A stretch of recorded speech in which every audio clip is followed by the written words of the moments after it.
cuffs are off, man. Hey everybody, Adam Rank here. What's up, friends? Daniel Dopp here from the Fantasy Focused Football Podcast over on ESPN. It's Fabs here, Michael Fabiano from Sports Illustrated. You know who you can trust if you've got some questions about your fantasy squad? Want to check out a cool show on YouTube that'll help you get ready for the fantasy football season? Check out the Get Right Fantasy Network. Check out the Get Right Fantasy Network. If you are not subscribed, what are you waiting for? You want to lose your league? Head on over to YouTube. Check out the Get Right Fantasy Network because they're doing everything they can to make you a better fantasy player. You got to get right with the Get Right Fantasy Network. So go and roll your sleeves up. Yeah, go and roll your sleeves up. And I'm getting down cause I roll my sleeves up. And I'm getting right cause I roll my sleeves up. And I'm getting down cause I roll my sleeves up. And I'm getting right cause I get. What up, world? This is FishnFrank here with Get Right Fantasy Network coming at you again with another Week 9 Monday night overreaction waiver wire show. I'm being here co-hosted here with Kendall tonight. How we doing tonight, Kendall? Hey, we're doing good, man. We're doing good. It was a good week, near sweep for my Dynasty boys. It was good in the streets. We had a profitable week, and yeah, it was all right. Bad news for my Bears, but it's all right. We're gonna see some better days. It's gonna be okay. I had a near sweep myself, except for our Dynasty league, man. I totally just forgot to take out my QB Lamar Jackson and put somebody else in his place, which I could have, and I would have won the game. I was looking at it right now, and I was just like, oh man, all I had to do was just replace him. Sam Darnold would have been my backup here, so but that's all right. I won some of the major games that I wanted. A couple of games, one game against Anthony, so it was important there. So yeah, we had a really good, decent week here. Blowout game tonight here with the Washington Commanders against the KC. The Chiefs. The Chiefs. Putting it to them. I think it was 28-7 the last score at the end. I think. Yeah, they got the 28 at the end there. Yeah, it was crazy. Right. Not much going on in that game. Yeah, as soon as they got the 20, man, that game was over. Yeah. I mean, it was over before it even started. Honestly, they had a backup quarterback in and whatnot. Not the same story as last year, but their defense is still doing good. So yeah, I just want to kind of go over what we got going on tonight. Just give you a quick rundown. Obviously, we're going over some waiver wire ads. We're going to go over some news, injuries, and just kind of recap some things there. Go get some takes here as to what happened over the weekend. Give our top waiver wire ads and do some live Q&A at the end of the show here. Just to kind of give you guys a heads up here, what we got going on during the week here. Put up the banner here. Give me a second. So, Tuesday nights, we got Phil with the extra point here. Kendall joins him as well on that day. We also got Wednesday night. We got the roster management buy, sell, trade show. And then Fridays, we got the, sit, start Q&A. Sunday morning, Mike holds it down doing the active, inactives. And then we're here Monday nights doing the waiver wire ads and overreaction here. So, yeah, that's the quick rundown here that we got going on here. Get Right Fantasy. As always, we have super chats here. So if you guys are so inclined to, help out the channel, we don't get paid here too much. So if you guys feel like you need to help us out, and we'll take extra time with your questions and answer anything that you got going on. I missed one last Monday night when somebody was on here commenting. So I do feel bad. Please get on here. And if you're on, I forgot his name. I'll definitely take more time to kind of go over what you guys got going on. You got two of us. Gator J saying, what up, Frank? I'm sorry, say it again. Two of us, man. Twice the answers. They're getting right? double what Twice they paid for today. Exactly. It's gonna be fantastic. Say 30% max. I like it. 30%. Ice Cold got another question coming here. We're gonna get you on that one in a second. As soon as we get into those waiver wire ones, we're gonna be starting to talk to you real quick here. Really quick, we got basically week 9 buys are Browns, Jets, Eagles, and Buccaneers. So we got 4 teams on a bye. A Thursday night matchup is coming up is Ravens at Dolphins. Baltimore's under 7.5 point favorite with an over under 50 points and a half. it should be a decent game now. The Dolphins are firing up, getting more on all cylinders. Let's see if Lamar Jackson's back for the Ravens. Henry started getting back into his good graces again, got 2 touchdowns this last game. So that should be a decent Thursday night game. And they've had been all season long, which is surprisingly, because last year and the years in the past, they've been just some terrible matchups that have been happening. And so now that we're getting some way better thoughts into these matchups. So I'm really liking the Thursday night games. I hate the double Monday nights, though. I've been mentioning that all week. Get rid of this double header Monday nights. So you got some news here. You got some overreaction. What do we got here, Kendall? So on some overreactions today. All right. Okay. Let's start with my good guy, Justin Fields. So clearly back, starting quarterback, rest of season, and given the performance that he put up, not so good in the ground. If we're going to overreact to him, Justin Fields, lighten him up as a surefire QB1 rest of season, probably QB10 or higher, actually getting in as a starter. I don't know. You in on Fields? You buying that, or you think this is voodoo? He benched. He did save himself by having a good performance. He's just one performance away from being benched again. I don't know. I don't know if he's good enough for the rest of the season. Yeah. I'm more on if you are streaming. I do like him quite a bit. If you're streaming, thin bench, put the shot. QB 13 through 15 is. I would rather have Flacco. We'll get into the next one. I'd rather have Flacco rest of season for sure. But Flacco back to back with QB 6, QB 7 depends on your scoring, but basically a mid range QB 1 last 2 games. Let's go ahead and overreact. He's doing exactly what Joe Burrow would have done on average. Nearly 300 yards, 3 touchdowns, 300 yards, making his top guys look good. So Flacco, top 6 QB rest of season, at least top 7, 8. And with him doing well and the offense moving the ball, Chase Brown benefits. So I guess that means Chase Brown, RB1 rest of season. I mean, if we're going to overreact, let's just say we got our Burrow back, right? This year Flacco doing his thing again. I'll take this one. I'm buying Flacco. I'm absolutely buying that Flacco is going to average 2.75 touchdowns a game. He knows he's in there to do one job, which is throw the ball to his stars. And he knows that as a veteran, he knows his stars want to get the ball. They just want a shot. He's going to sling it. He's going to let it ride. I think Chase is back to, damn near overall wide receiver 1. So I'm buying Flacco. I'm starting him over a lot of other quarterbacks rest of season. Chase Brown, top 12, too spicy. Top 15, not out of the question. I would probably rank him that. I had him as a near start of the week last week that paid. And I do think Chase Brown, huge buy candidate if you can still get him. Yeah, I'm right there with you because Chase Brown was just terrible, man. Terrible up until this point. Last 2 games, he's finally saved it. I just thought it was interesting. Samaje Perine getting some looks and touches in there, got a touchdown. And I was like, look at this guy. So just the whole team as a whole are firing on all cylinders basically now. They're looking a lot better. Like you're saying, I'm buying into Chase, Brown, and Jamar Chase here. So, they're just doing a lot better. I mean, a lot better just with Joe Flacco at the helm, right? You buy in Chase Brown RB1, or do you think not fade him, but hesitant? I RB2. I'm not going that far. RB2? Not full spice. I need to see it a couple more weeks. 5 out of 10. Okay. Yeah. Okay. Breece Hall, the electric RB1 that he is, the Bijan comp, the Bijan before Bijan was in the league. Yeah. After he's traded, clear top 3, top 5 RB rest of season, and immediately looks like JT and a new team with more pass catching. Yeah. I mean, it depends on who he gets traded to, though, too. Assuming they don't have a completely crap O-line, you can almost assume he's going to a better situation. He passed the eye test in a big way most games this season. Yeah. This is probably my biggest. I've overspent on him in Dynasty a little bit. I'm kind of buying. I think Breece Hall, if he's traded to the right situation, I only can't buy it because he could go to a bad situation. There's good and bad landing spots. Yeah. Some of the worst landing spots are just okay upgrades. They're okay. Yeah, exactly. Yeah. But the full spice, no.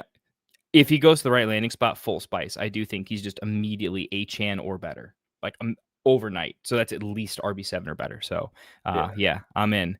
I'll go quick. Waddle, high-end wide receiver 2, rest real of quick season. before you get off subject, just because he threw it up here, Flacco is 50-year-old Burrow, but ironically with a stronger arm. Yeah, I mean, kind of. I can kind of see that.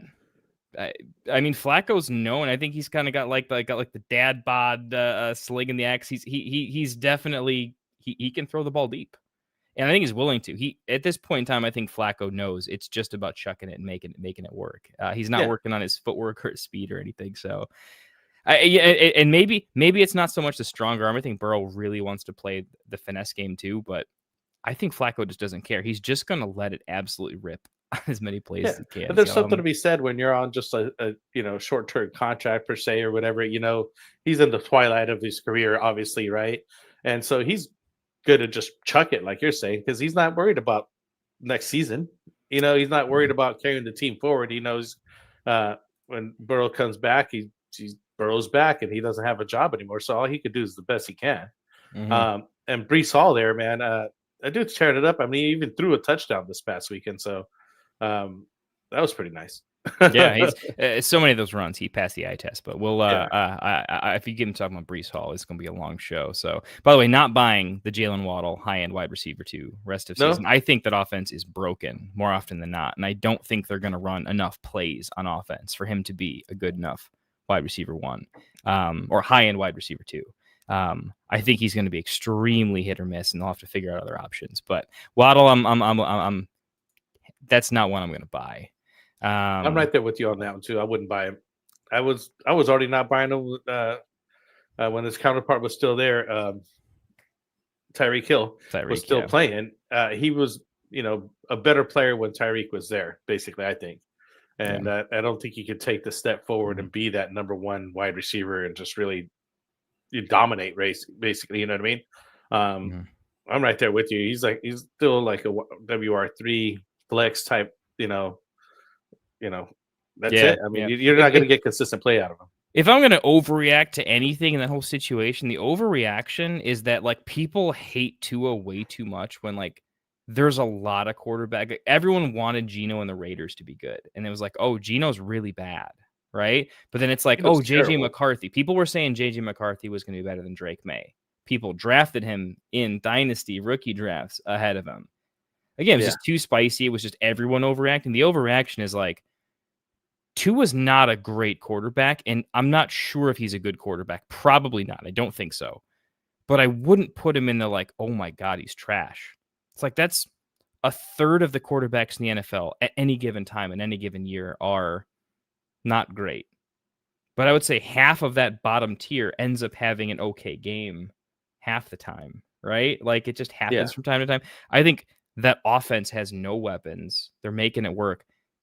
If anything, I give Tua a little bit of if you gave Tua Geno Smith's weapons, I think he'd be doing a lot better with it, right? So I'm not saying Tua's great, but the overreaction is we overreacted to Tua being trash, bad situation. It's kind of like he's in the Jets. Hey, maybe he's not so bad if he had a better situation.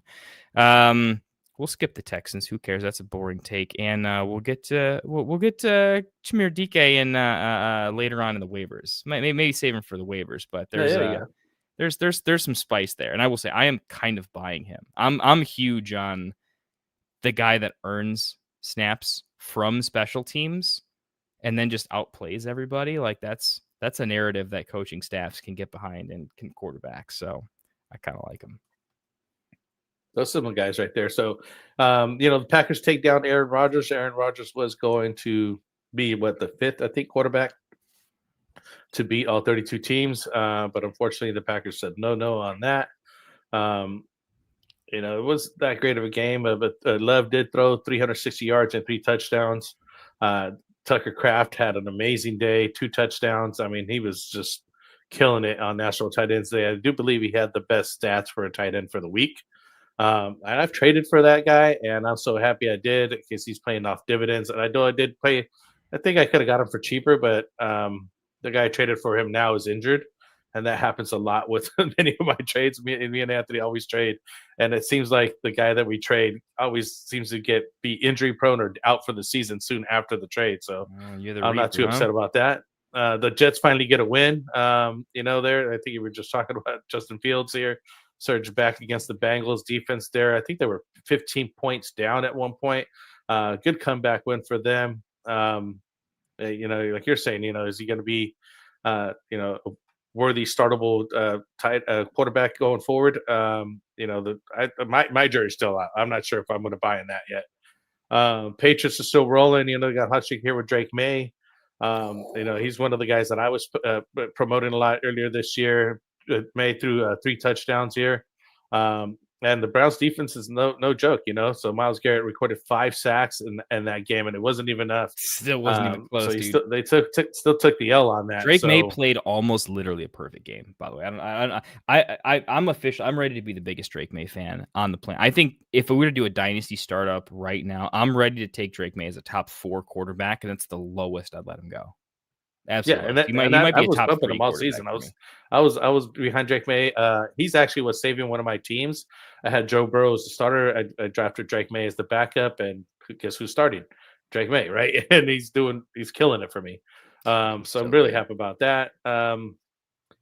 Texans dominated the 49ers. Just wanted to mention. I know we kind of moved over that, but this trade. Are you believing CJ Stroud? Is he the real deal now? I mean, it's less about CJ and more like his rookie year. The big thing I like to see, like the overreaction to that game is not looking at the little details, right? It's how there's several different takes here. I'm not going to get into all of them, but when you're evaluating the Texans, don't box score chase. You need to watch the game and look at the minutia. Otherwise, I think you're going to get the wrong story, or you're just not going to know what you're talking about. The idea here is we liked him because of his yards per attempt and his yards per completion, his rookie season. He was just willing to throw the ball down the field. And, it didn't go perfect every time, but we liked that he would do it, right? He would put up big yards. And if anything, his touchdowns just didn't come. All he needed was more touchdown regression. He would be there. Now you're starting to see 2 touchdowns, 4 touchdowns the other day. You're starting to see that average up a little bit. What you don't like to see is a shorter ADOT, not getting down the field. When you got the rookie wide receivers in there, they are fast. They can get down the field faster. They actually have better separation metrics than what he was getting, still, right? Yeah. Now, Nico's fantastic, right? That is more of an O-line Stroud thing. But when you put all new pieces in there, Stroud, is Stroud the real deal? He's willing to throw it down the field, and I think he's good enough. He's not Drake May. He's not Herbert. He's not that level of talent, in my opinion. But is he Darnold level talent, where you see Darnold working with a JSN? That's really working, and you're seeing Darnold is very capable, and in a good situation, capable can be pretty lethal if you have the right tools, right? I think that's probably what you're going to see with CJ Stroud. And a good defense to put you in decent situations, combined with a pretty decent ADOT, and you've got a pretty good recipe for success there. So with the state of their running game too, I think the touchdowns should favor the passing game for the most part. So I'm more wheels up on Stroud than anything, but they were up against kind of a dream situation. The 49ers have no pass rush of any kind after losing Nick Bosa. So take that with a grain of salt. Their O-line is still a season away, in my opinion. He's nothing more than a streaming quarterback and a low-end streamer for me. I am liking Woody Marks, though, man. That dude was getting the ball a lot in that game, and he was being very explosive with it. Hopefully they give him more touches as time goes on. I don't know if I even had him on the waiver wire pickup today, but I should definitely add him here as we're talking about it. But before we go too far here, sites to show you said May has done the most with the least this year when your biggest weapon is that busted Diggs. Then he's been doing this thing over there. It's just still Travion Henderson hasn't really got going yet, though. It seems like they still relying on Ramondre Stevenson a lot over there, just going back a little bit because of that.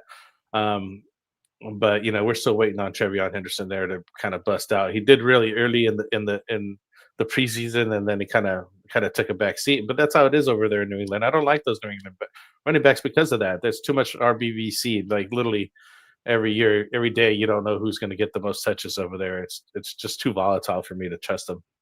Ramondre's a good back. We never didn't like Ramondre because he was bad. We didn't like him because the fumbles and sometimes the situational football can be a little bit rough. We assumed Ramondre would get canned because of the fumbles. Because it's a New England thing. We always liked Ramondre for the most part. Yeah. So, Travion not looking good on his touches, though. That kind of sucks. This last game, finally, he'd ripped a big one, though. 75 yards off of he only had a couple of touches in the game. So I think better things to come there. But it's so cool that Drake May is doing what he's doing, and literally oh my God, Travion Henderson is literally not even on the field. It's just all Drake May. I'm so happy for that kid, man. But if Kyle Williams ever does anything, like, we're in trouble because New England's good and they're actually likable good. It's a problem. Kind of like exactly. Let's see. The Eagles and Giants game. Basically, obviously, we're going to be talking about Cam Scatterboot's, season-ending dislocated ankle. I mean, that looked bad. I don't know if it's season-ending, yet to say, but that looked pretty bad to me. I don't, and Mike was mentioning some guy that supposedly just slipped his leg back into place and started playing again. I was like, I don't know who does. I don't know. I've never seen a player do that, but I don't know what grades of other additional things he has in there, but just from what I saw, and again, this spoken from a true, like, I was pre-med once upon a time and also a nerd for this kind of stuff. The fashion in which he broke it tells me that there were still some pretty severely strained tendons, ligaments, that the foot just has so many tiny little bones and aspects to it that if all that gets really out of sorts, the healing is much more complex with that whole system than you think when you fully dislocate it to that degree. So I think it's pretty rough. If anything, like, it should be a shut it down and slow rehab. But the way the guy plays, like, be ready to go. He doesn't know how to take it half speed, right? Yeah, he's 100. He's at 101 already, right? Getting out the gate here. So yeah, that's kind of our overreaction here, kind of for Monday night. Just getting into the injury news and notes here, but mostly injuries here on these guys. Again, we were just talking about Cam Scatterboot dislocated ankle. Quinshon Judkins, shoulder injury. He got ruled out during the game of Week 8. We're looking at Jerome Ford here coming up, so we'll be talking about him pretty soon. Saquon Barkley, groin injury. He's also day-to-day. It did not return during Week 8, so we might be looking at help me out here. Waiver wire wonder, Tank Bigsby. Tank Bigsby, yes, thank you. Alvin Kamara, also ankle injury, questionable Week 9, and the last week they had Kendra Miller go out for the season, so want to keep an eye on who might be up to bat over there. Bucky Irving still out with the foot injury, and Rachaad White continues to get the touches over there, and the Bucks. But we're waiting for Bucky Irving to come back for sure. Right receivers here, Luther Burden got a concussion here. He's out for Week 9. AJ Brown, hamstring injury. I'm not sure what happened to him, but Devontae Smith did do well in his absence. I think we just mentioned Nico Collins, concussion, was out. Christian Kirk, hamstring injury, also out. Garrett Wilson, knee injury, he's been out. Drake London, he had a hip injury, so he went out. He was the last-minute scratch as well, seemed like, right there for Drake London. So I'm not really sure how it's the extent that the hip injury is, but let's see how many, when he's able to come back on that. As far as quarterbacks, Lamar Jackson was out for the hamstring injury. Jaden Daniels, hamstring injury. He wasn't going to play tonight. Brock Purdy, toe injury. You got Mac Jones starting over there. And then tight ends, you got Cole Kmet, a back injury. He's out. Dalton Kincaid, oblique injury. He was on the sidelines. He kept coming and going. I'm not sure what was going on with his obliques, but he's got some problems going on. And David Njoku, also knee injury, out. So it really helped Harold Fanning Jr. over there. So yeah, those are basically quick reads here on the injuries. Anybody else that stands out? Can't think of anybody else that's got some injury going on. No, I mean, every veteran in the league is going to be questionable for the rest of the year. So it's the usual. It's even most of these injuries, I think, for the most part, are going to be they're not going to practice Wednesday. We'll take a look Thursday, and then we'll reevaluate Friday. So it just is what it is. I'm paying more attention to the type of injury and what I'm looking at. I'm looking at some more than others. Yeah. So on that note, we got to pay some bills real quick. Right now it's the boost over with Underdog Fantasy. It's the best place to play some pick'em contests where you simply pick higher and lower on player stats like total yards and touchdowns. So we usually use them during the off season here to do our best ball drafts there, where we just draft the players, set it and forget it. No long term commitment, no lineup setting, no waivers, no trades. So you just kind of draft the team, and it gives you a really good idea where the ADP is for the regular season.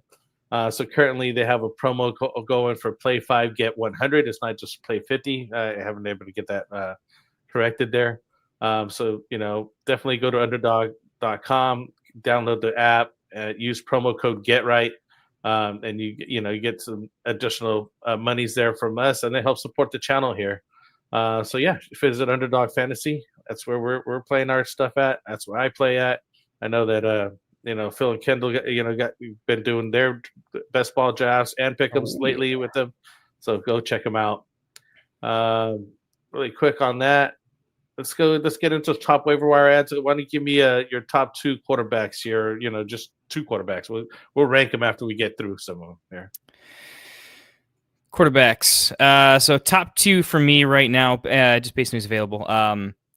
So Joe Flacco is number 1 for me. I really do see him as like a quarterback 7-8 rest of season, right around that range. But there are names like Sam Darnold and others that kind of got pushed out. So Joe Flacco is my number 1 priority at quarterback. And then number 2 is going to be the name I just mentioned. If for some reason Sam Darnold, if he wasn't able to be hung on to through the bye week, I would pick him back up. He would be my 2. Okay, he's taking my top 2 guys. So I'm going to go with Mac Jones here, San Francisco 49ers. While, Purdy's still out. He threw for 193 yards and 2 touchdowns, and he's been holding it down over there in San Francisco last couple of weeks. He's only 33% owned right now. And, basically till Brock Purdy's out, Mac Jones has just been toughing it through. I mean, that guy's getting beat up a couple times and just still gets back in the game. And then the next guy here, we got Jackson Dart here with the Giants. Good solid performance, 193 passing yards. Say that again? Jackson Dart still on waivers? Yeah, he's still on waivers. He's about 20% owned on some of these leagues. So that has to be ESPN. That's got he has to be ESPN on that one. Unfortunately, I didn't get all the other ones here. Yeah. Let me look them up. I think sleeper. He's like 75% plus. No, it's sleeper because they have so many. What do you call it? Dynasty leagues and things like that. His numbers are off over there. You know what I mean? Like, wow, I like to use sleeper, but sometimes they're like higher. They're usually higher than average, honestly. But he's right here on Yahoo, 63% owned, on the ESPN 69. So he's right on the threshold at 65% owned or less. So if he might be out there for you, he's just basically getting the work done on his feet. He's getting those extra rushing yards. Even though, he's lost his top wide receiver and just basically not really much there for him to throw at, he is getting those rushing yards, right? Anybody else? Do we got get another 2 that you got on your list? Well, I'll say Jackson Dart would have been my number 1 waiver last week and this week for sure. I would have dropped 100% fab last week too out of him. But if you are in a league where he's still available, that is the easiest 10,000% of fab you've ever done. Just to round it off, last 2 that I would worth grabbing are, I still think Fields is worth grabbing. If you are grabbing a quarterback off the waiver wire, it means you need a quarterback. That's the only reason you're grabbing it. And if you're grabbing a quarterback, you might as well grab for upside. So the challenge is Justin Fields is going on bye, right? So this is only for situations where you need you could stash him. Maybe you're in a situation where you're I don't know. So something bad happened at quarterback. So I think he's worth a stash. His upside is significantly higher. So I would still take him if you can. If not, give me some Trevor Lawrence. If the offense ever gets going the way I think it will, he was quietly doing better last couple games. So I would take Trevor Lawrence over some of the other options if I really needed to. Obviously, we're in desperation territory at this point. You're probably packing it in. I don't know. I don't know if I'm spending too much fab past that. Right. Well, one guy I've been liking here, Aaron Rodgers. He seems like to be rejuvenated here. Threw for 219 yards and 2 touchdowns against the Packers there. He faces the Colts in Week 9. Currently owned about 47% on Yahoo, 42% on ESPN. I don't have the sleeper number, but they're usually higher. And he's been throwing up some good numbers here. Another guy to look at here is Tua. I know that it's not the greatest, and we were just talking about the offense over there, but he did get for 20 for 26, 205 yards. and threw for 4 touchdowns, no interceptions on Sunday's upset win over the Falcons there. So, that's he's getting some numbers there. We really don't like Waddle that much, but he is putting it together. So let's take a look at him. Now let's rank them. Let's see where we go. Number one guy would be who? Sam Darnold or Joe Flacco, or are you just shooting down for Jackson Dart if he's still available? I'm in, I think, about 30 leagues, and Jackson Dart is not available in any of them. I think that is that stat is broken. That there's no way that could be correct. I would spend every dollar of fab I had last weekend this week without question. I think every I would. I know that my leagues he's still available, and he's just I like his rushing. I just don't. I just think I need more than just his rushing. You know what I mean? No, I have right now with his weapons and how he's playing too. He looks better than Jaden Daniels, just like straight up. Like even if you watch the game, he's playing so much better than the box score showed. Like on paper, his box score wasn't actually amazing that game. He had some longer passes called back from penalty. He's just playing absolutely out of his mind. Plus the rushing ceiling.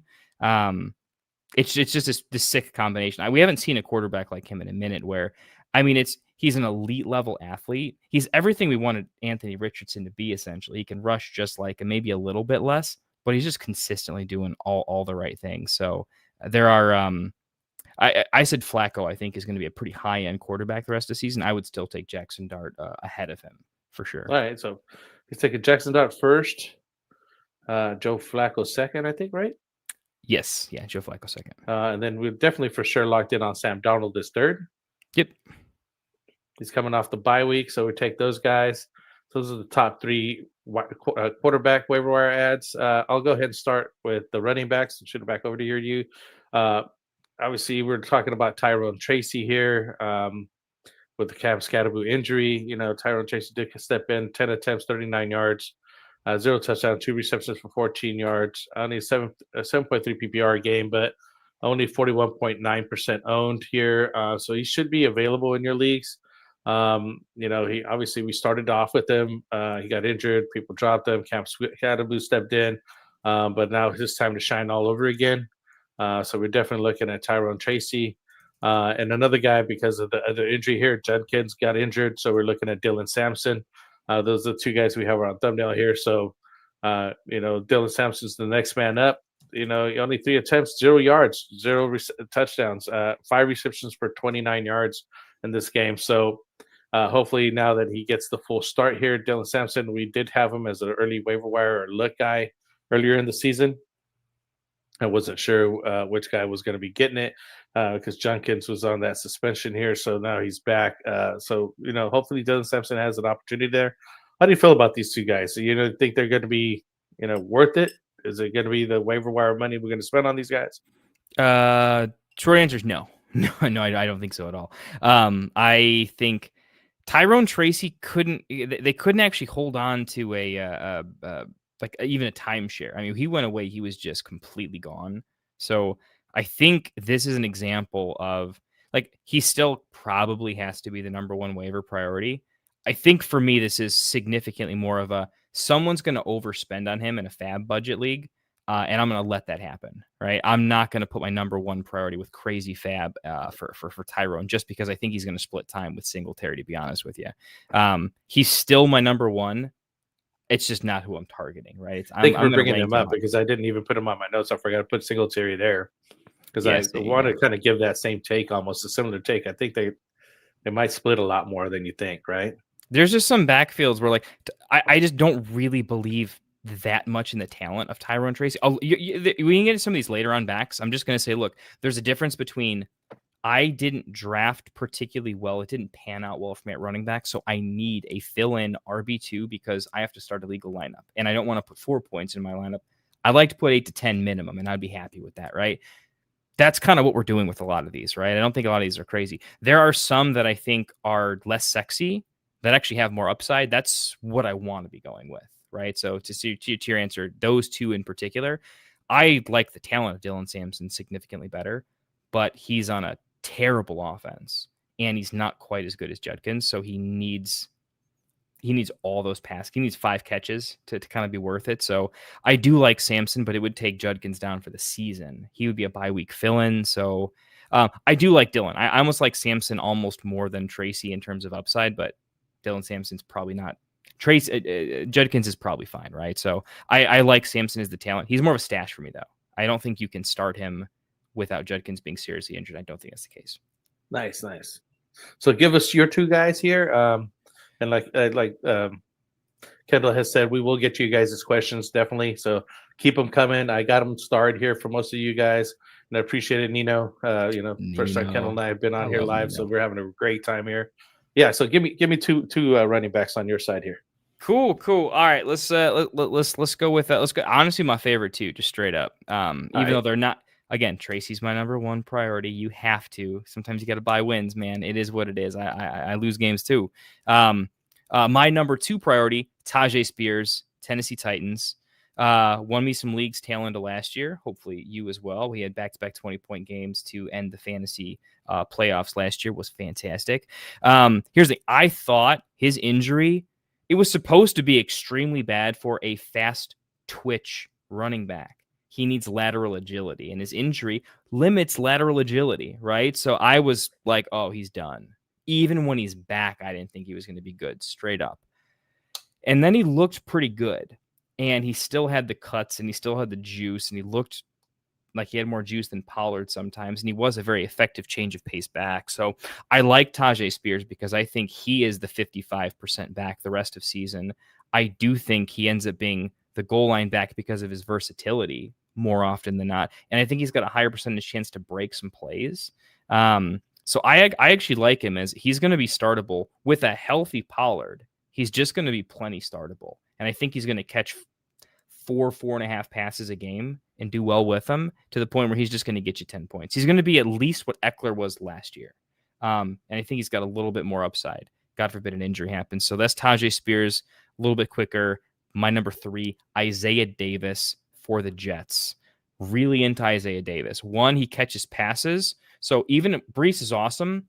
Breece can't be on the field all the time, especially when he's not in the team. Get to that in a second. But even when Breece is there, Isaiah Davis can hit a home run, much like RJ Harvey did the other day. Only a few carries. Isaiah can take one pretty far. He is a fast twitch guy.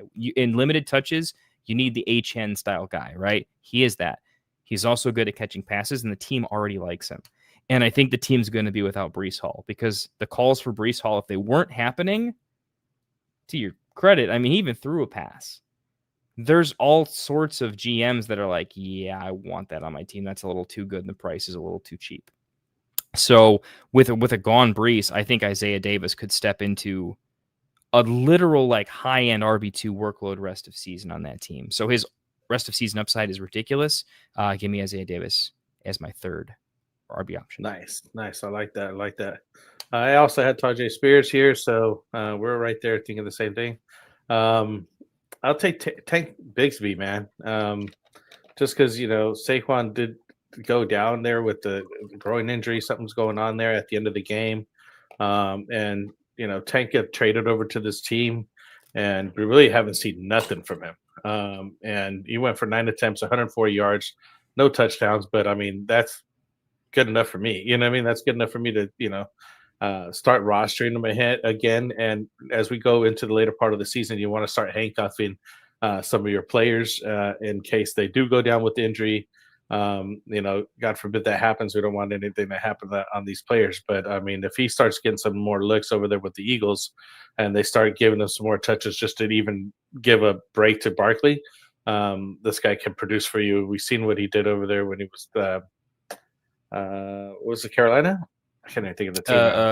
Over for the Jags. He was giving ETN a real run for his money. Basically, planted him as the early down back. I mean, that was you were starting that guy almost practically. So and the next guy here that I have is I should have looked up the numbers for Woody Marks here, but I'll just go with Ollie Gordon, the Miami Dolphins there. And he's getting some touches over there behind Devon Achane, of course, but he went 10 attempts, 46 yards, 1 reception for 20 yards, and he did get a touchdown. Only about 10% owned there, and definitely a good handcuff again. I don't think he's anything more than a flex if you even try to start him, but more of like a handcuff situation type guy. But I do like the fact that he's getting some touches. Obviously, there was nobody there. And I forgot who they had that also went down earlier this year. You remember who that was? Who I'm typing in chat? For Miami Dolphins. I forgot who it was. It was another running back that Jalen Wright? Huh? Jalen Wright from Tennessee. Yeah, that's who it was. Jalen Wright that also had gone down for them. So I'm glad to see the Ricky Kenton stepping up here. So there's possibilities there. But most of these two guys are more of a handcuff type of situation. I don't think they're going to be, starting, but nice pieces to have in case the top guy goes down. You're firing these two guys up for sure. Yes, indeed. Yeah, I'm really in on your Shipley. Yeah, no, Shipley third string right now. I liked Shipley's profile. Quick twitch, good cut, decent in the pass catching. I just don't think his physicality translated to the NFL. I just don't think he's like an NFL running back. The trade told you that in and of itself. So I think the Eagles were saying, hey, so he's the same. Shipley's getting the Isaac Orendo treatment. The San Francisco 49ers said, hey, we're going to play some ball this year. When CMC, if and when, we need to still win that game. And we need two running backs that are good. So I think Shipley is he's one of the best RB3s, right? Which still sucks for fantasy football. In the NFL, it makes sense. It just means with their line, they need to still win a Super Bowl this year if you're that team. So Shipley's definitely the third string for sure. And I don't think it's particularly close. And I missed Nino's comment here. If it wasn't that preseason injury, it would have been Spears' job completely. Yeah. I mean, capped, right, though, because Pollard, with the way that team is playing, right, you wouldn't want to use and abuse Spears when this is a lost season, and you'd rather have Spears better for next year, right? So it still would be like a 50-50 split, but we'd all know what Spears is, right? So is what it is. I wish Spears had one less injury on his record, given his knee arthritis history, but yeah, the fact that he looked that good after that injury tells me he's got some dog in him. I didn't think he did, to be honest with you. Nice. That's good with these guys. Two more? Do you got any two more? Or? Yeah. For running back, yeah. I'll just give the only one that's still relevant. I mean, I could list 10 more names, but if you spend fab on them, you're wasting your fab. So not do it. The one I think you didn't mention Bam Knight, did you? No, but I do have him. But yeah, go ahead. Yeah. Michael Carter, obviously getting dropped there. I think this is looking like, it's going to be Bam's backfield just for a little bit. Benson comes back. I think they clearly have some. They think Bam's okay. I think this means that when Benson comes back, it's a timeshare between him and Benson. I like him. I just think super capped ceiling. This is the example of if you need to start somebody, he's a starter. So I do like him. I don't think he's going to be startable very much longer. And even when you do start him, I'm not playing him in DFS. That's where he's super cheap, right? And he should get 10 points, but I'm still not playing him. So that's why I have him ranked fairly low. But I do think he has a low ownership, probably lower than he should. So I'd take a look. But he's sixth in my priority list. I'm lower than the market. When you look at all the other websites, I'm lower on the market than he is. Yeah. And on that note, we would definitely want to look at Trey Benson because it was a 4-week time window for him to be out. They're bye week here this week here coming up on week 8, and they're down and out. So and they're playing the Cowboys here coming out of this bye week, and obviously poor Cowboys just have no defense this year, and basically every team that's been playing them is just going gangbusters. So if this guy does play, it's either Bam Knight or Trey Benson, whoever's playing over there, would probably have a pretty decent game there against the Cowboys, unfortunately. So you want to fire those guys up if you have the opportunity, even just as a flex start guy. Like you said, you wouldn't trust him for the rest of the season and only one more game for Bam Knight. But if Trey Benson or him are available, you kind of want to fire him up against the Cowboys. Yeah. So let's rank them up. We just kind of went over some of these guys. Who's your number one here for running backs? Sadly, it has to be the Giants. It has to be Tyrone Tracy. It has to be, right? It's close. He's the number one on my board because if he were free, it's still who I would take. Rest of season, I have to be honest, I'm higher on Tajay Spears. You know, screw it. I'm not. No, Tyrone's no longer my one. I just screw it. I'm done right there. I just don't buy it. He wasn't good enough. I was barely starting him when he had all the work. Let me be clear. So I just think the Giants might be good enough that he might have to be the one because he is a converted wide receiver and could catch enough passes, and they're injured and Neighbors is gone. So like he has to be. He has to be the one. I hate it though. He's the thinnest one I've seen in a while, and I'm not fab dumping for him, but he is my one. Nice. I like how you changed it up here. I was going to agree with you. I was going to take Tajay Spears as number 2. Dude, I'm close. I'm so close. Unfortunately, I kind of have to stick with that Tyron Tracy take. Titans offense is so bad. It's so bad. Yeah. The Giants at least have a better offense. So that's where my tiebreaker is. If everyone in the chat wants to know, running backs, sometimes you just tie break and go with the better offense. Sometimes that's just always the better play. And we're getting to the wide receivers next. Don't worry, Tyler Sperry there. He's like, what's going on? I got some thoughts there too. We got some coming up next. Give us a second here. So yeah, I mean, I think Tyron Tracy, we're agreeing with Tajay Spears, probably tied for number 1 spot. We're getting Dylan Sampson, I guess the 3rd spot.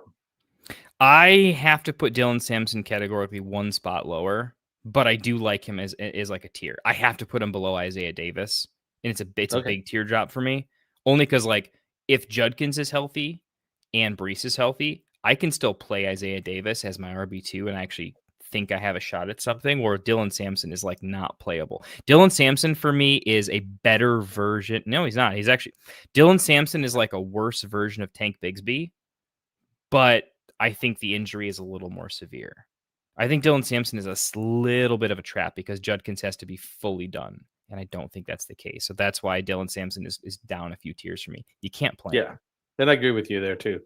If Judkins was fully out, then you could be able to see and trust Dylan Sampson at this point. He's like Tank's a handcuff too, right?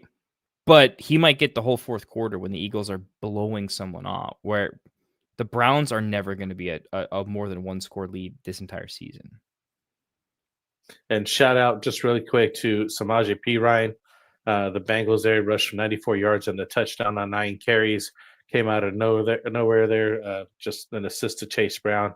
I'm glad that the Cincinnati Bengals are actually putting something together there with Joe Flacco at the helm. So good to see that. Now, hey, here we go. Moving on to the wide receivers there, Tyler. Long waited for you. He was like, what's going on with the wide receivers, right? Let's see. Let me give you top 2 here that I have here. Troy Franklin, Denver Broncos, 35% owned here, almost 36%, 6 reception, 89 yards, and 2 touchdowns. Franklin was on the waiver wire before, I think week 3 or 4. I can't remember. Now he's back again. He's been rostered and just, spot starting him here as a flex. I think going forward, he'd probably a WR3 and a flex start. Just to feel comfortable. I'm not going to move up to WR2 status.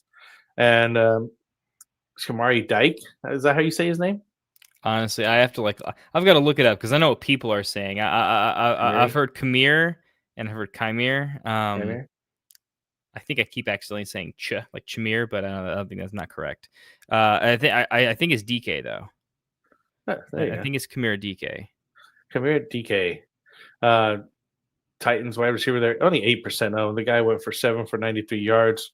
I think you like him as well. I do like he's him. Coming around, so he's your 2. Those are just 2 right now. I'm not ranking yet, but yeah, it's 2 to give out. 2 all right, trying him. Cool. All right, I'm gonna go with 2 that aren't obvious. I'm gonna go with Christian Watson, huge. 84 yards and 4 catches. Also, didn't play on like 30% of snaps. Played on a lot more. He was in like 65% of snaps. He was in like a lot of the game. The dude's good. He's talented. The team paid him. They know he's going to be good. He was only out for an extended period. I think they were doing almost like the Christian McCaffrey. Like, dude, get this guy healthy. He's stupid. Yeah. That's good. Like, don't rush him back, right? And because he's been injured so long, we don't have to pay him a lot of money. We can do the Green Bay thing, and we can kind of we won't have to pay him a big contract because he's injury prone. So he's good. Jacobs got shut down a little bit. The run game, when it gets stopped, Jordan Love has a cannon, right? Christian Watson is kind of the deep threat because like Golden, I don't know. He's still learning how to play in the NFL a little bit. That's Christian Watson 8 Goldens lunch this game. That was the big takeaway. You want to overreact. Christian Watson on like half of a healthy body just destroyed Golden. That's huge. In a game that matters, the guy that we weren't sure if he was going to play, just came in and said, hey, the guy you drafted in the first round, day one, I'm going to destroy him. And also like Dobbs, you're cute. So yeah, Christian Watson, big deal. One of the bigger ceilings rest of season, probably one of the biggest single game ceilings you can have if they have a tough matchup. So Christian Watson's on my board, and he has a high ownership percentage, but this is someone to watch if they are dropped. If they're on the waivers, pick them up anyway, Darnell Mooney. But Mooney might have been picked up and dropped after his pretty bad performance. If people aren't paying attention, that Penix wasn't in the game. So with Penix back next week, I think the overall offense will function better. Mooney, a sneaky ad if he's still available. Some people just didn't pick him up and are choosing still not to. And he could get dropped. If he's not available, wait till Wednesday. He'll get dropped. Yeah, I like Mooney as well. Let's see. Let's give you guys a couple more here. Kayshon Boutte, New England Patriots, 40% owned, 3 for 37 and a touchdown. He's coming into the zone over there at New England. Drake May seems to like him quite a bit here. So I want to be taking a look at him. And who was it? The other guy here, Jaden Higgins here with the Houston Texans. I'm not too fan of the team there, but he only went 4 for 31. But he's getting a lot more target share, only 25% owned over there. Just a couple more guys here to add into there. Yeah. Anybody else special you got? I know I've seen your list. You got a good number of wide receivers there. Okay, I'll rapid fire. Malik Washington is on there, but he's a trap. I'm not doing it. I'm not investing. He was barely startable. Like he caught the touchdown and everything. He was good when Tua had the best game maybe of his life. When Tua does half of that, cut Malik's production in half, cut his touchdown in half, or make it 0, and he's not a thing, so he's off my board. Jalen Noel I like, but he is the one that Christian Kirk will get back healthy. I don't think Noel in that game had like a 30% snap share where Higgins was up in the 70s. It's pretty clear that Jalen Noel's been very productive, but if his snap share doesn't get up there, it looks like Higgins is going to eat his lunch on availability. So I can't get to Jalen Noel over guys like Downs or Mooney. I don't know. I think those are all the main guys. I think we're missing Malik and Jalen, and I like them, don't love them. Josh Downs, honorable mention, throw him in there. I like him. Yeah, just throw him in there. Honorable mention. So who are we ranking here for these wide receivers? Who's your top guy here? Troy Franklin's too chalk. The team is well coached. The big thing for me, the big take with Troy Franklin is I didn't see a world in which Troy Franklin was legitimately going to test for the 1A, 1B with Sutton, but he's simply athletic enough and the team's in weird enough game scripts where Sutton's just too traditional, but he's not good enough at what he does. And Franklin can kind of do it all. So the fact that Franklin is like not just the 2, but clearly the 2, sometimes almost the 1, puts him in a separate tier on a good team that puts up points. And that team just lost Pat Surtain for 4 weeks. Their defense is vulnerable now. They're gonna have to score more. So yeah, a hidden reason why he is easily the 101 for me in terms of like the overall board. And then we're going Kamari Dyke here as a number 2, I believe. You're going 2 for him. That's spicy, but I like it. You got to get with the guys. If they're getting the numbers, they're getting the looks and the touches. That speaks volumes. Sometimes that's just basically what you need on the team is just get the targets, and that puts you ahead of the rest of the guys here. And then who we going? Kayshon Boutte, number 3. I'm gonna be honest. You probably should put him 3. I am lower on market than him. I am completely on the train of like that is so Drake May and not Kayshon Boutte. It's just Drake May. I still think that at the end of the day, it's always going to get spread around. It's like buying in on Booty is like spending too much on Dobbs. Or when Wicks was a thing for a week. I just think that in a week or 2, you'll be like, well, it came back.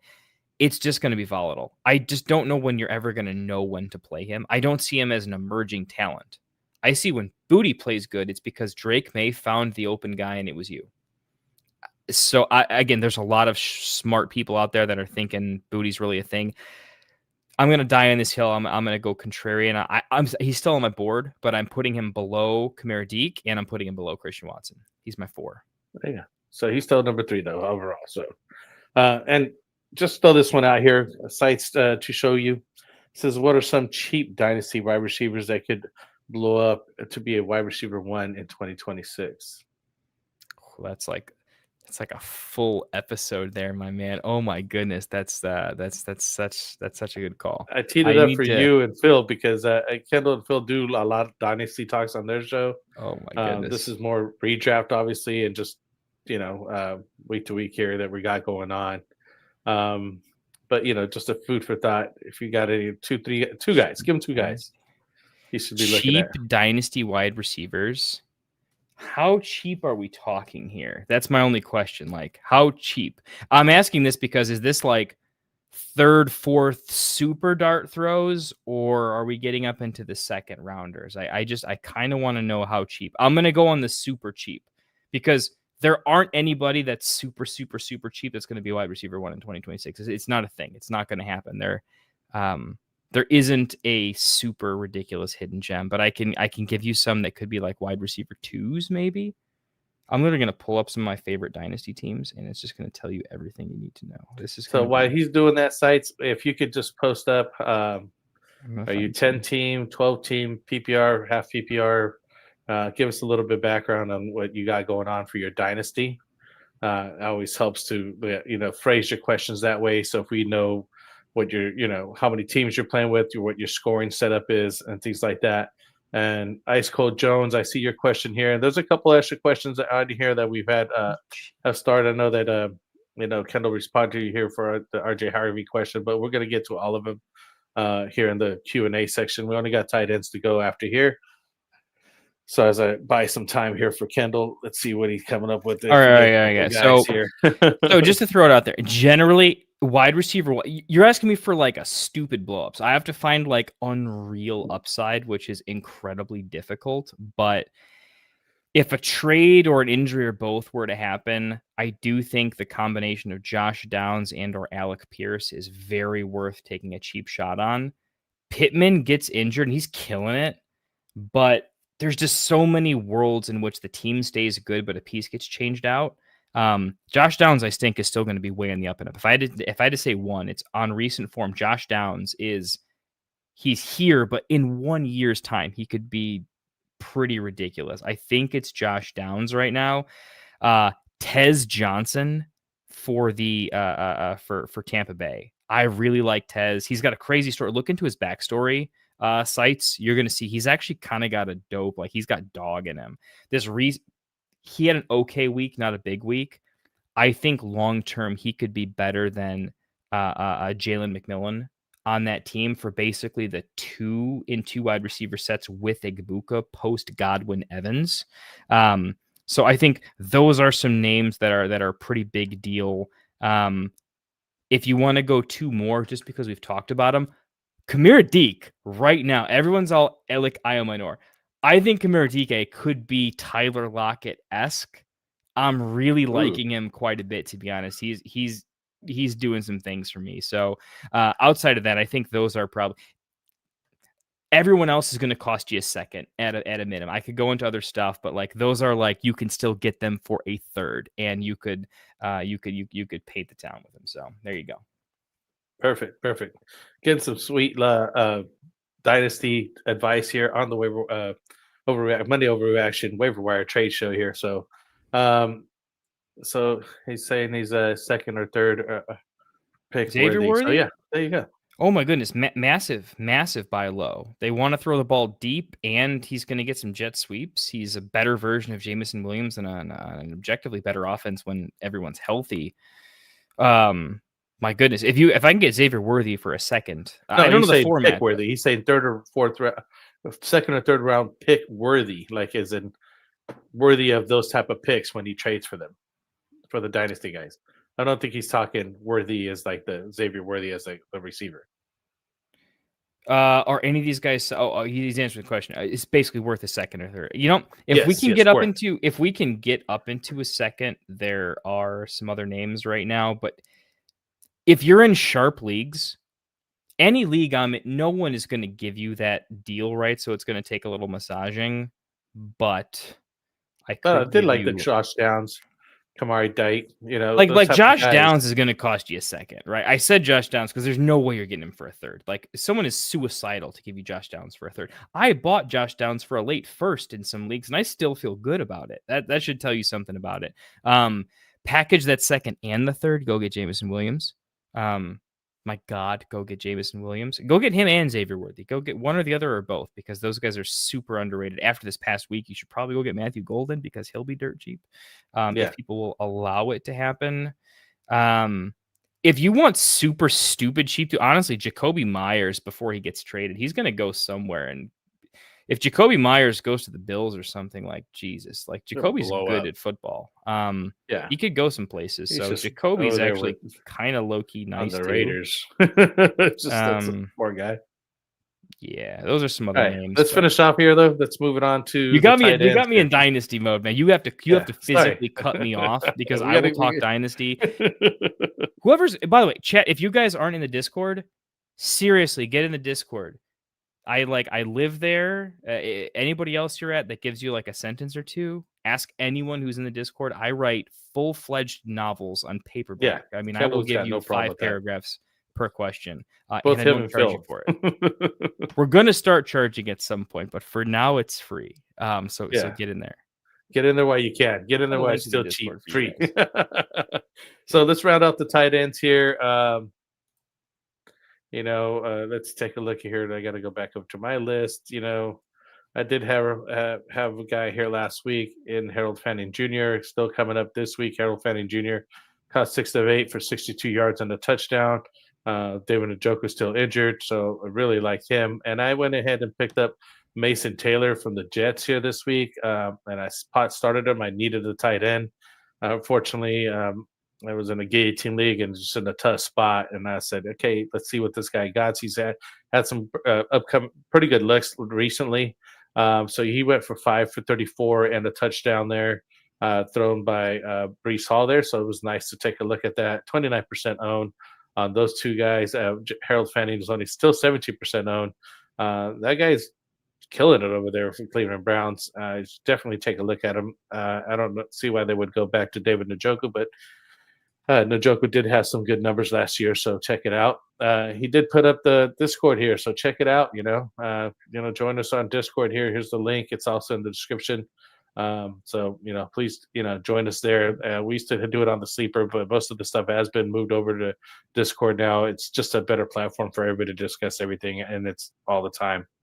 What do you got? You got 2 tight ends here for us? Yeah, there's only 4 names, and anyone else that's mentioned is just don't do it. I'll be the first. There are names that shouldn't be on waivers. It's so fine. Those names are they should have already been picked up, but that's shame on you for not knowing. Fannin should be owned in 100% of leagues. If he's still available, publicly shame your teammates. He should be owned everywhere. It's ridiculous that he wasn't picked up game time decision, which was crazy. Fannin's ridiculous. I scouted him. I watched hours of tape on him. I still don't understand his college tape because he's way too productive for a guy that I didn't actually think was amazing on film, but he just was too productive in college for me to not draft him everywhere. So Fannin's the easy answer there. He's awesome. Taylor is the easy answer for 2. And I any tight end that's going to be the second overall pass catcher, the second read for a team, that's fantastic. But the only other 2 mentioning are Colston Loveland and Juwan Johnson. Colston Loveland, 10th overall draft pick, an offense that should be a little punchier. It's been run heavy lately. It goes back to the pass. Colston should be good. Temper expectations. And Juwan Johnson, he's just good for 7-8 targets a game. He's going to have some down games. Brock Bowers sucks this year, so tight ends have down games. I mean, deal with it, right? But when it's a decent game script, Juwan Johnson's pretty good. I think these are the only guys that are really worth considering. Colston's not more worried about Waller over there? No, not at all. I mean, he's on IR. He's not going to be there for a while. You want to pick him up and stash him, fine. But there's better stashes, so he's like a free stash if you want to. But I also don't know how Waller's available. He should have been owned and then stashed in IR for sure. I don't even know how the guy is even a thing. How he even came back to be a thing after being out of the league for 2 years. Next, he's like doing some things over there. I don't know. Receiving tight ends, more of a mental game. It's more understanding the game and making decisions. Waller's not on the field to block for the most part, right? You won't see too many times where Achane needed Waller to block for him. He's really there purely as a pass catcher. I think it's more that he's relatively cerebral. But yeah, Waller's super low floor. Nice. All right, so those are our guys. I mean, we're pretty much don't have to rank these guys that we were agreeing here with. Harold Fanning, number 1, Mason Taylor 2, and you could go close to level of Jawan Johnson. I would put real fat. Fannin is a fab dump. Taylor, I think, is actually worth it. Loveland and Johnson, I would not go crazy. I mean, tiny fab. This is less than 10% fab. Yeah, you just kind of put them out there. All right, so let's go back to the Q&A here. I have you guys start here. Thank you for waiting out here with us here. So let's get to your questions here. Ice Cold Jones 498 says, I have $80 of fab left. How much do I put on Tracy?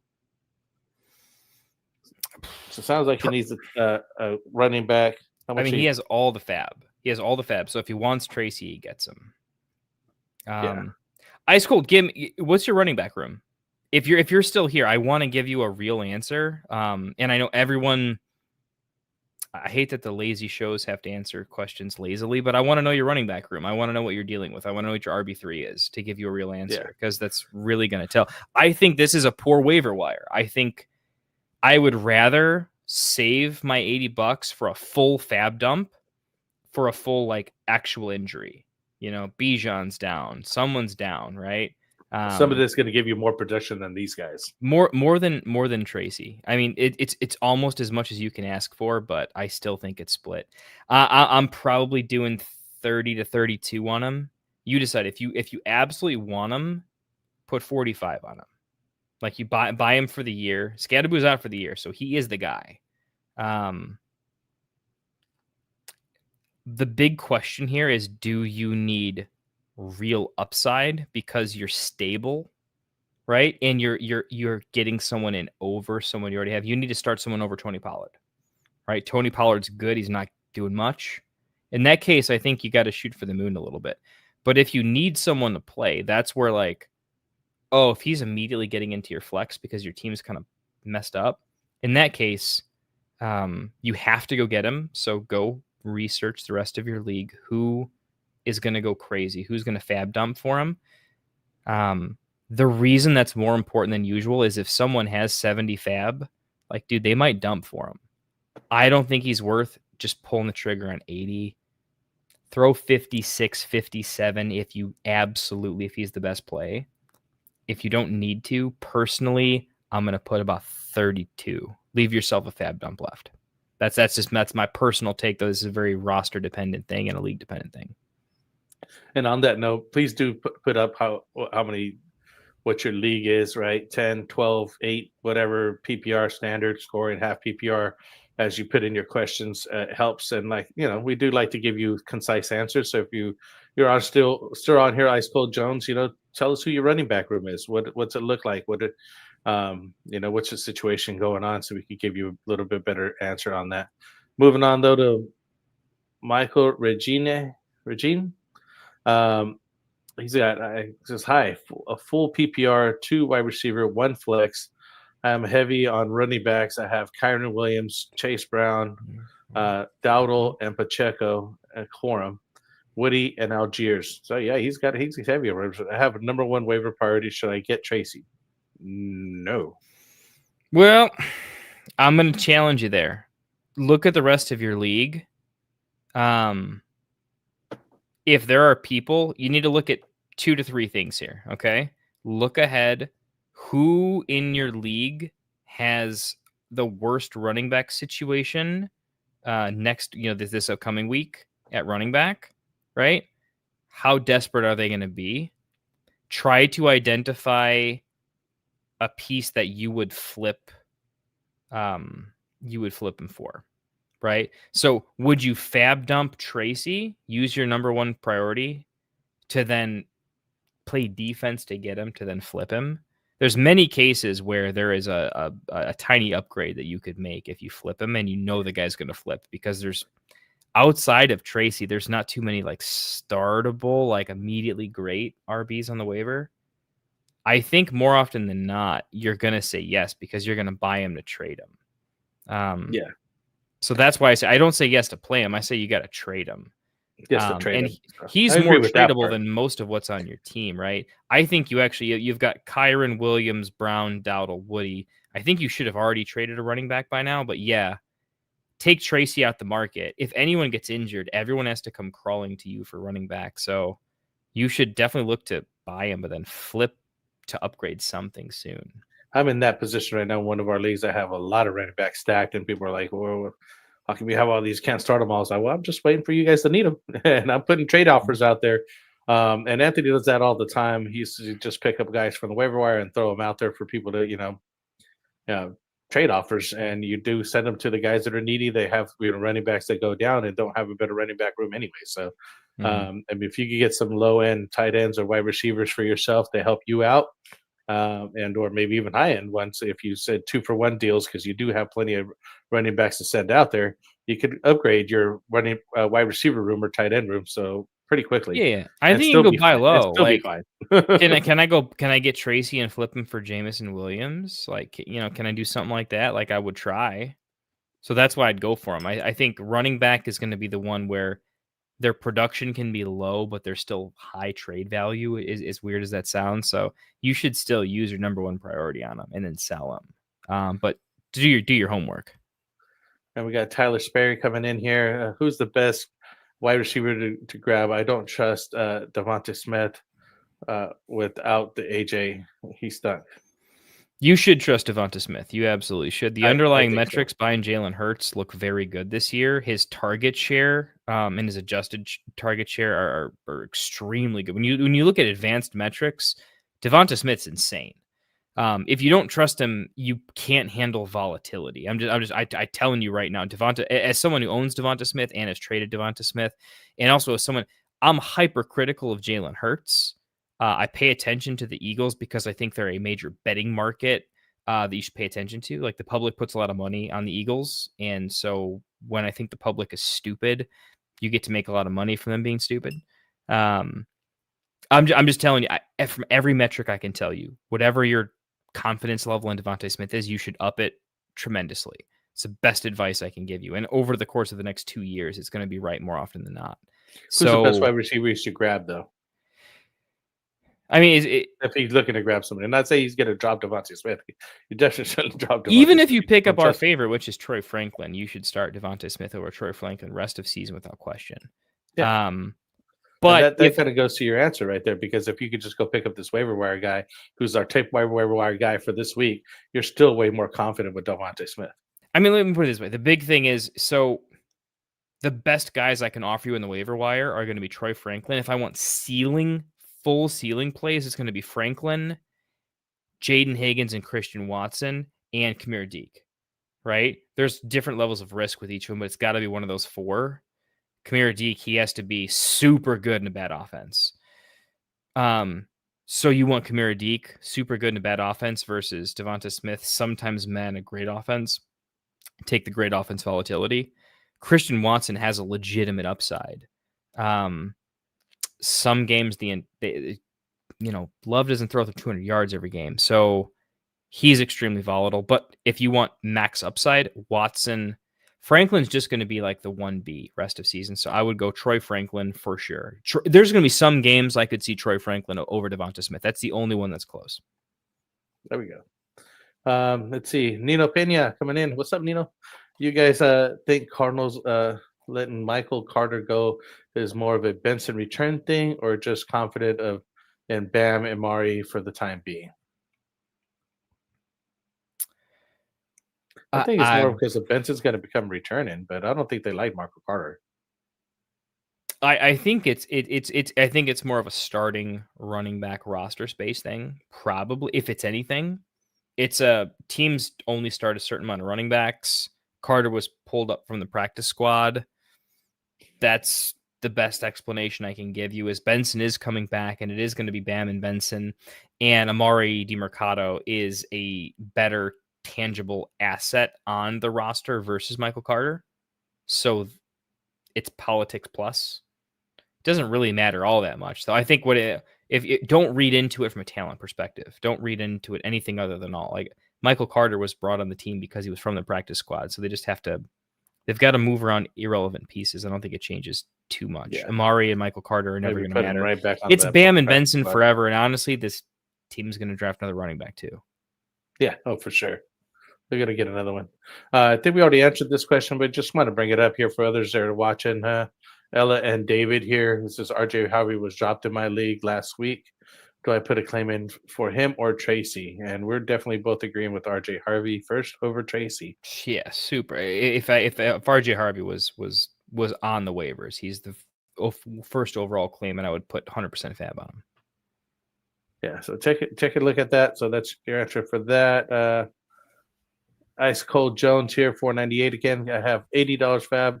Not much left to put on Tracy in dollars. I think we already answered that question. Yeah, right? We did that one. Yeah. Good evening. So, do you guys prefer Tet or Travis H rest of season PPR? Rest of season PPR. Tet for sure.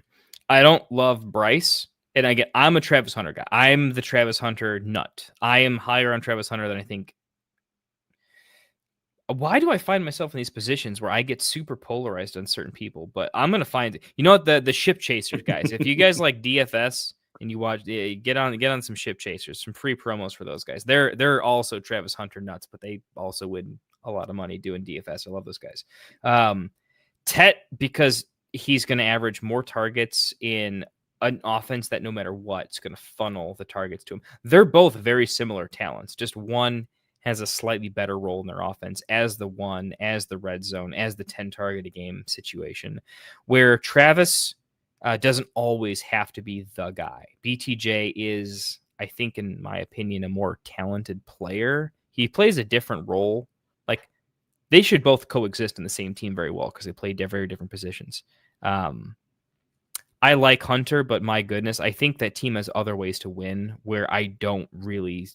The running game, if the running game doesn't work for the Panthers, what do they have, right? And I'm not a Xavier Legette guy, so give me Tet. It's close, but it is Tet. Yeah, I agree with you. I keep it simple. Now, Dynasty outlook. Give me Travis. Michael Relio here. Dynasty, baby. All right, 85, 87. I have a Jacobs, Vidal, Chuba, Woody Marks, and Tootin. Should I drop Tootin for Tracy? Yes. Facial Tootin should be droppable for Tracy. Yeah, no problem. And he's a 12-team PPR on that. So, yeah, with that note, I think that's it. We've caught up to – hold on. We got one more coming in here late. Luke – I don't know how to say your last name there, so just leave it at that. Luke Noriega. Would you trade Rome, Swift, and Nix for Josh Allen and Junkins? I have CD, JSN, and Ladd. And wide receivers and Henry, Kanan, and Dowdle, Spears at running back. Yes. So he's looking to trade. But because this looks like a 10-team league, either that or you drafted nuts. You don't need Rome. Rome's a flex play for you because Rome and Ladd close. I have Rome over Ladd or ROS, but it's close. But Judkins over Swift plus Allen over Nix is huge. And you're selling high on Nix. I'm a big sell high on Nix. I would do this deal for sure. Yeah. Yeah. So he's getting Josh Allen and Judkins. So yeah, I want Allen. I want Judkins because I'm seeing your roster. I'm saying CD, JSN, Ladd. You can sell Rome, right? Because you're 3 wide receiver, 2 flex. I'm hoping. So you're playing CD, JSN, Ladd. I would play Rome over Ladd, but in this case, they're basically tied. Yeah, they're the same dude, really. And then you've got Henry, and you can't start K9. You need you really, yeah. This is huge. Judkins is a massive upgrade over Swift right now. Kyle Monangai has been averaging about a 45% snap share over the past 3-4 weeks blended. It's huge snaps. Swift has just been efficient over the last couple of weeks, but it doesn't have to last, and they can spread out a little bit. That's such a huge upgrade in PPG rest of season. And by week 17, when depth doesn't matter, this upgrades your starting points per game at a big deal at quarterback. Josh Allen by week 17 over Knicks is huge. That could be 10 points per game difference. That could be 20 versus 30 in the finals, and you're not making that up another position. Yeah, and I agree with you because I don't see Swift holding that up.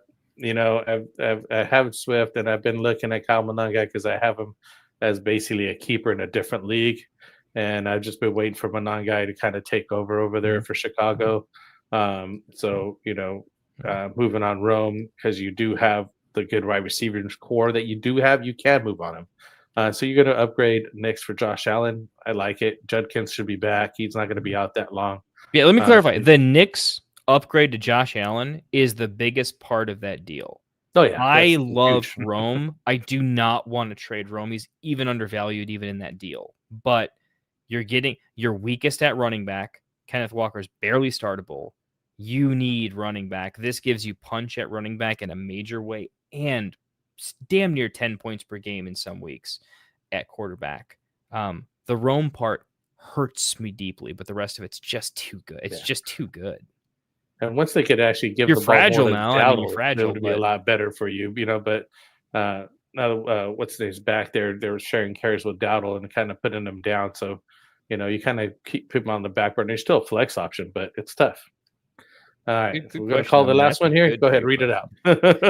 Yeah, Montequilla 1620. How we doing, Montequilla? Stop being over here, my friend.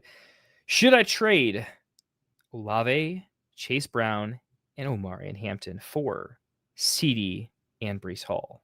I already have Puka, Egbuka, and Garrett Wilson, but I have Warren and Etienne as my running backs. So super loaded at wide receiver. Puka is going to be healthy, fresh from the bye week. Egbuka already healthy. Garrett Wilson will be healthy after the bye for sure. So he's fine rest of season, and you have 2 wide receivers to start. So the idea here is you're chalk, super chalk at wide receiver. But Etienne and Warren, I mean, it felt good earlier in the season. It's starting to look just okay, right? Should we trade our Olave, Chase Brown, and Hampton for CD and Breece? Montequilla, big question here. 3 wide receivers or 2? I need to know, are we doing how many flex, how many wide receivers? This being 2 wide receiver, 1 flex, like old school ESPN, is way different than 3 wide receiver, 2 flex. I needed to go for going for depth or starting PPG. Yeah. I can't give you an answer until I know, though, because I will be risking giving you the wrong just answer. On the sheer players, I'd rather have CD and Breece, especially if Breece gets traded to a different team. You're looking at him blowing up. CD's already getting all those. He did answer 2 wide receivers, 2 flex. Yeah, I just think you're upgrading, right? Because you're moving on from Olave, Chase Brown, who basically you're selling high on, and Hampton, who's still injured, just to pick up CD and Breece. I like it. Well, Chase Brown is a massive upgrade over Etienne and Warren, but you're getting Breece. So Chase Brown versus Breece. Chase Brown and Breece are extremely close. You're giving Olave and Hampton to get CD at that point. By the way, Hampton's injury is worse than you think. From all the studying that I've done, Hampton's injury is worse than we think, and Vidal's doing too good. So Hampton is massively lower for the rest of season projections because when he comes back, I think it's kind of a timeshare and he has to win it back. So if Hampton's lower, it's 2-2. So strengthening RB is pretty key. Hampton's just a whatever, so it's a loving Chase Brown versus CD and Breece. Ooh, we're going to think about this more. I still think I do it. Look, I think CD Lamb is pretty elite rest of season, and Olave is probably going to start bleeding worse. Breece, I love Chase Brown, but if Breece gets traded to a good situation, like it's league winning, like I think it's riskier. Here's where I'm at, Frank. It's risky to do the deal, but the way that fantasy is structured, it's top heavy. That is a play that gives you a better shot at first, but also a bigger shot to lose your league. I'm taking the better shot at first place. I think the end of the day, starting PPG, the week 17 in 2-2 is worth it. If it were 3-2, the Olave hurts worse. Oh yeah, that would be a little bit different. 2-2, yeah, Montequilla, I'm doing it.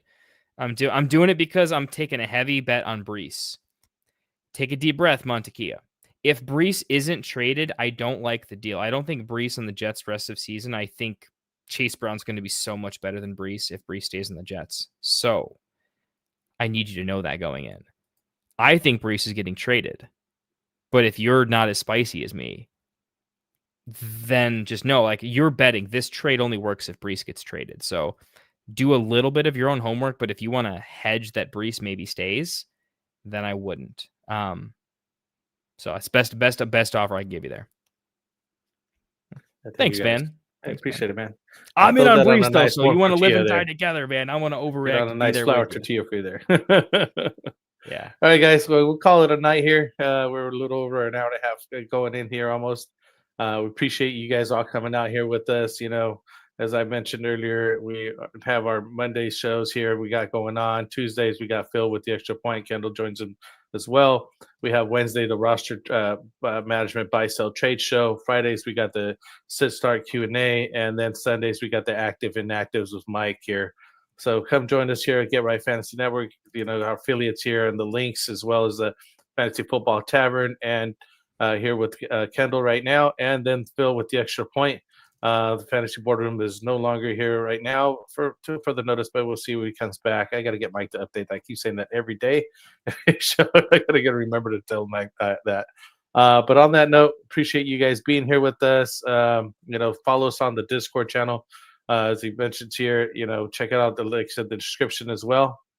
Appreciate you. Thank you for coming on here, Kendall. Thank you. It was a good night. Appreciate that, man. On that note, just saying peace out, man. Thank you for coming out. Anytime.